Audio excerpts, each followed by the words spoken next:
Hello, BTEC.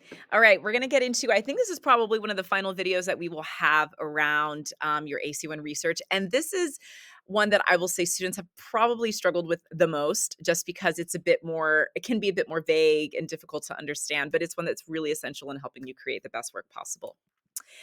So, to jump it around the what and the why of why ethical considerations is so important, is ethics really matter just in general, right? They help us understand what it is to be appropriate, think about just being professional. Um, Ethics matter in creative media because they help shape it makes you understand how your work can really shape perceptions and influence audiences, which especially in media, I mean, that's really where a lot of it happens. It shows you how much your work can represent people, culture, ideas, how you use others' intellectual property impacts, how your work can impact society and different individuals. Also, how your work reflects on you, your client, your profession, and also maybe the institution that you're representing. So in this case, it would be ISL. And finally, that the decisions you make have real world consequences. So if you're choosing to portray, let's say, a Hispanic person as an immigrant who is trying to get into a country, then you have to think about what's kind of the stereotype you're perpetuating and how it can change someone's idea about what something is. So you really need to understand everything that you put out there, you are putting an idea into someone's head or sharing an idea. There are three areas to consider when you're talking about ethical considerations. There's legal, social, and client ethics. And a lot of these guys you actually have been already exposed to just without really realizing the more formal term.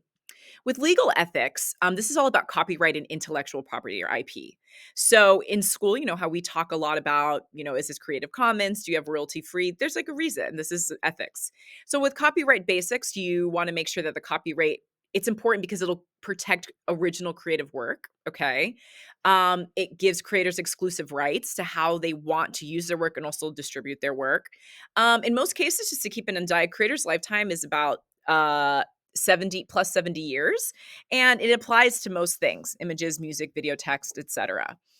So when in regards to the ethics considerations when you're creating your own work, you definitely want to think about what you can and can't do. So things that you can't do is that you can't use others' work without their permission or a license that you've purchased.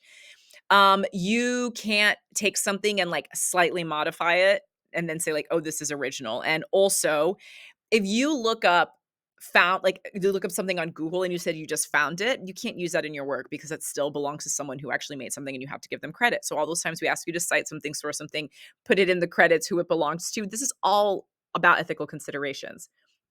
Things that you can work is create your own work, which is why Miss Jarvis and I are always about making sure that you're making things as much as possible with your filming, with the music that you're deciding to do. Is it royalty free? You could use properly laced content. So just like with Epidemic Sound, there's different kinds of music you can use that is you people have given their permission happily and they have put it on the site to be used. Use content in a public domain and just make sure that you're creating work that can also fall under fair use exceptions, right? And a lot of times we also have this part here where what we might make fall under an educational fair use exception. And it's good to think about and make yourself aware about this.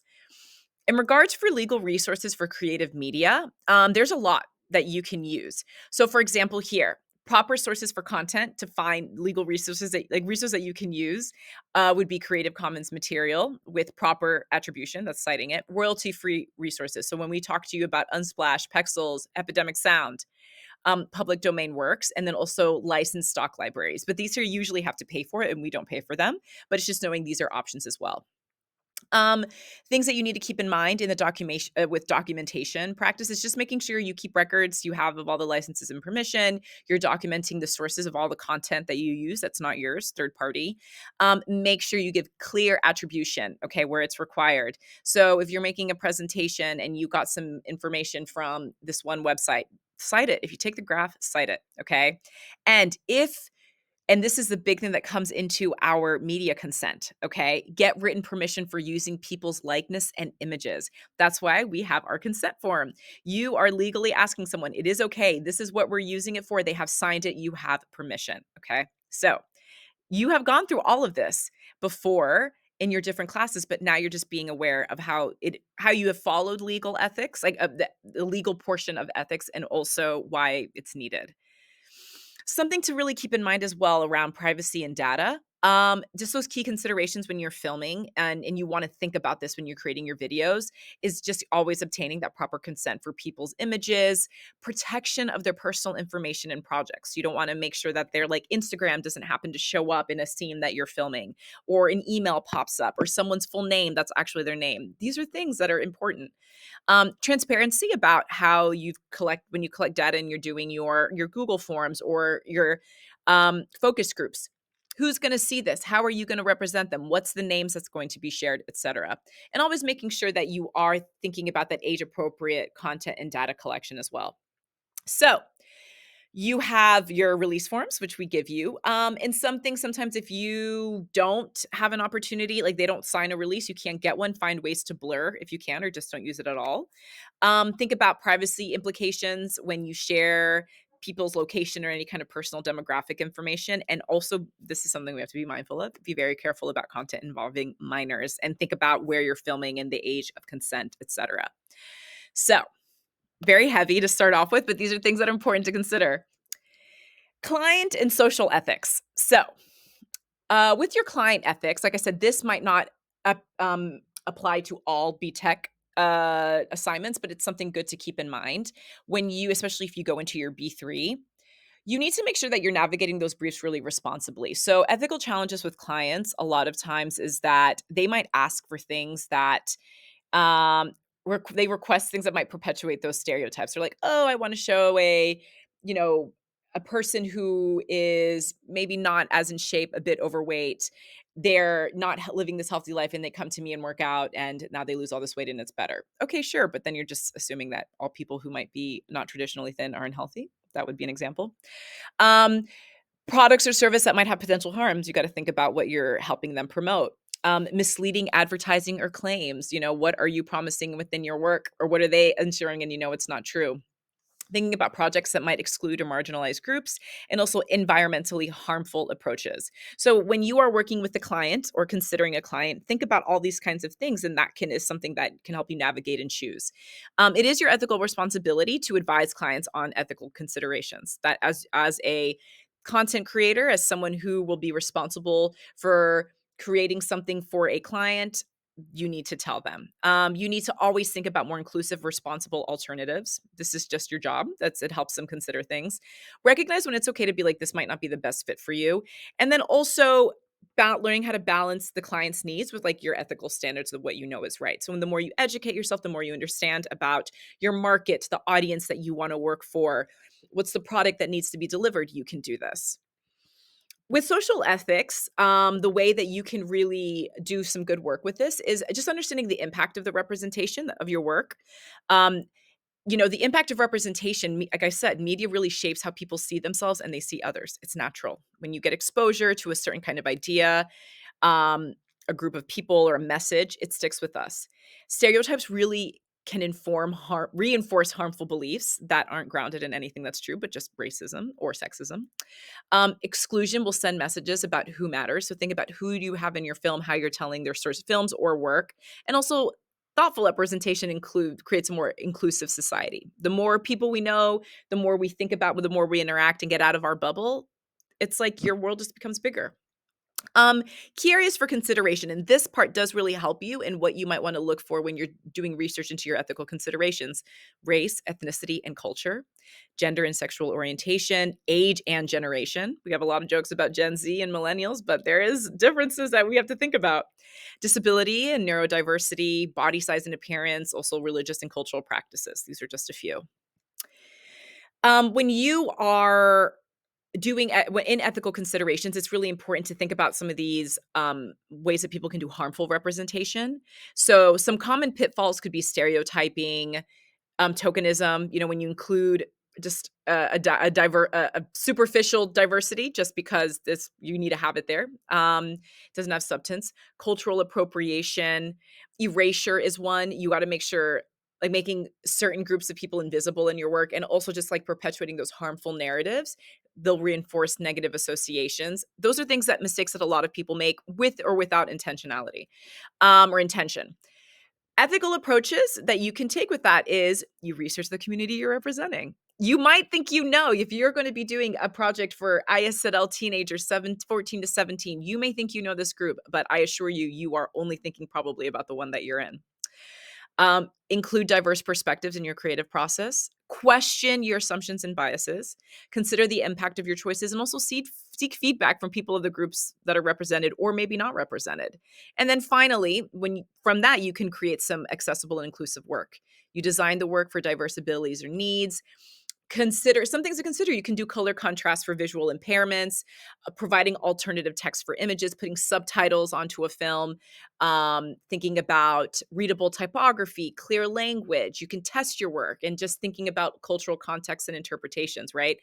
We have an idea of perhaps maybe what an American might be perceived as, or a British person or a German person, but really think about how it might look from different perspectives and who you're making it for.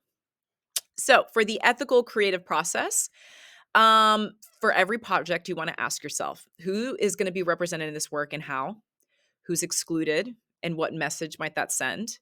What are assumptions embedded in this creative approach? Could the work I create cause harm to any group? Am I using others into IP properly? And what are the social implications of this project? These are just good things to ask yourself. And then from there, the process that you can do, it's research, plan, production, and review. Research communities, identify some concerns, ethical concerns, gather diverse perspectives. Then you plan. How are you going to get those proper licenses, permissions around music, around images, around video, around consent? Plan for inclusive representation and also think about those accessibility needs. Okay. If you're going to be making a poster that has a lot of writing on it, well, what happens if someone is dyslexic, right? What would be the best way to be able to reach them? Or you're making a video that's very colorful. What if someone is colorblind? I mean, these are all it might seem minor to you, but you just never know. That one bit that you took, that one extra bit you took to consider might really help and be impactful and broaden your audience. With your production phase, make sure you have those necessary releases and permissions. You're creating your work with a diverse audience in mind, and you're going to implement the best ethical practice. And then this is really good for the review phase. You're seeking feedback from those diverse perspectives and also ask them to evaluate for unintended messages. Like, what was something that came across here? And you might find, oh, I didn't realize that came across. In regards to resources for ethical creative practice, there's a lot of different kinds of representation sources that you can do. You can look at diversity style guides. You could look at how our ISL kind of handbook of how we want to be represented. There's places that have accessibility standards. With professional ethics, looking at stuff through Creative Commons, ethics case studies. If you have maybe a similar client, a client that is struggling with something, you can research case studies that showed you something that they made an error on and how they decide to ameliorate it. And looking up diverse creator communities, really great places. You don't always need to go to the most popular person on TikTok for this one thing. There's a lot of other people creating different work that's reaching an audience as well. And this is a really important one. You need to develop your own ethics. You need to know where you stand. And not everyone is going to stand in the same place. And that's just free will, right? You need to know what your personal values and boundaries are. You need to create a checklist of what matters to you, build a resource list where you can help you make some decisions, and just commit to ongoing learning about your own ethical issues. The more you know, then the better you do, right? It's natural. So, just remember, ethics is not about limiting creativity. It's not about political correctness. It's not about making the perfect choice. It's about creating work that respects others and considering the impact of what you make in your choices, upholding really professional standards, and using to create a better media landscape and just develop as a responsive individual in general, but also a creative individual. So today, I'm going to give you the challenge of you're going to start drafting questions around ethical considerations. There is a template that is geared more towards doing research to help you brainstorm some guiding questions and whatnot. And if you need a little bit more of an extension task, it is really helpful to choose a media product that has faced some backlash, and then see kind of what their problem, what the problem was, and then like what categories they violated and then how they worked on there. So we'll do a little bit this in class. As always, you guys have those research templates that are accessible to you. And if you have any questions, you can always talk to Miss Jarvis and myself. I know that ethical considerations is kind of a very broad, difficult topic that can be difficult to grasp, but I think the more time we spend investigating and having conversations and working with it, I think you're going to really find that it will just give you so much more knowledge and depth into what you can create in the power around media.